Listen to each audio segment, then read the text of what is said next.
fight you and destroy you if we have to. But we prefer that you come home and pack it up. Stop killing our innocent men, women, and children overseas. Today we embark on an extraordinary journey with Jesse Curtis Morton, also known as Yunus Abdullah Muhammad, a former leader of an extremist organization whose path to redemption leads him to a surprising new beginning, Islam. From hate to harmony, the astonishing transformation of Jesse Curtis Morton. Jesse Curtis Morton was born into a world fraught with challenges and chaos. Raised in a turbulent household, he was exposed to ideologies that ignited a fire of hatred and division in his young heart. Seeking belonging and purpose, Jesse was drawn into the neo-Nazi movement. This toxic embrace of hate and superiority propelled him quickly through the ranks, making him a prominent voice in the white supremacist community. Harnessing the power of social media, Jesse became a prolific recruiter, spreading messages that glorified violence and division. We must take action against those who threaten our race. His incendiary rhetoric and fervent commitment made him a notorious figure in the world of hate.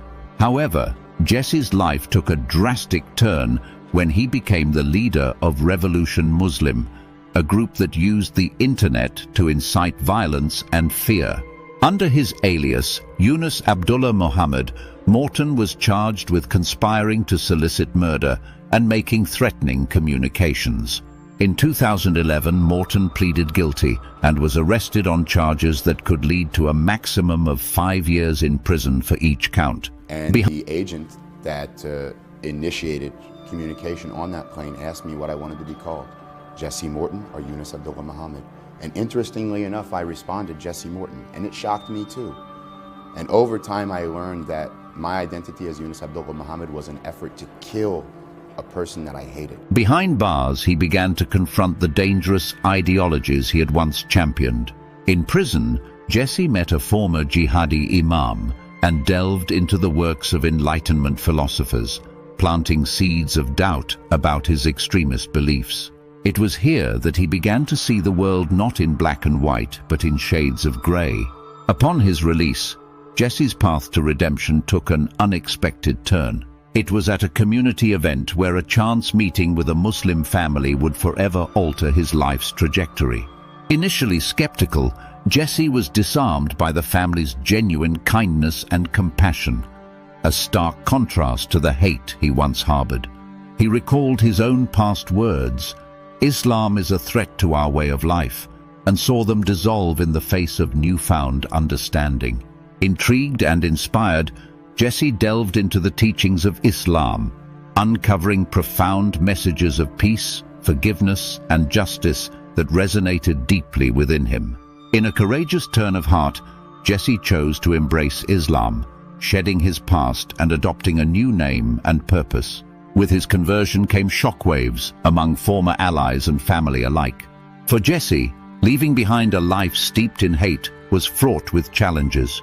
Facing backlash from his old community, he now stood as a beacon of unity, often reflecting on past convictions like, "We need to protect our race at all costs." Despite the adversity, Jesse remained steadfast in his newfound beliefs, driven by a mission to spread compassion and understanding.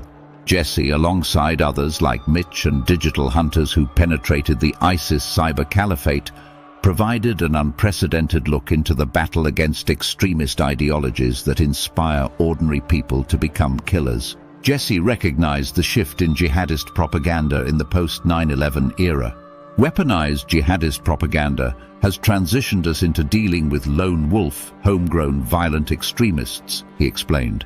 This open-source jihad allowed individuals to train at home, a dangerous legacy Jesse once contributed to, but now seeks to dismantle.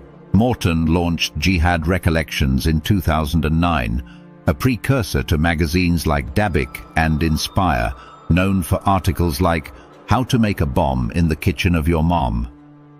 Later he publishes Ahul Taqwa, a magazine aimed at countering jihadist ideology and promoting a peaceful interpretation of Islam.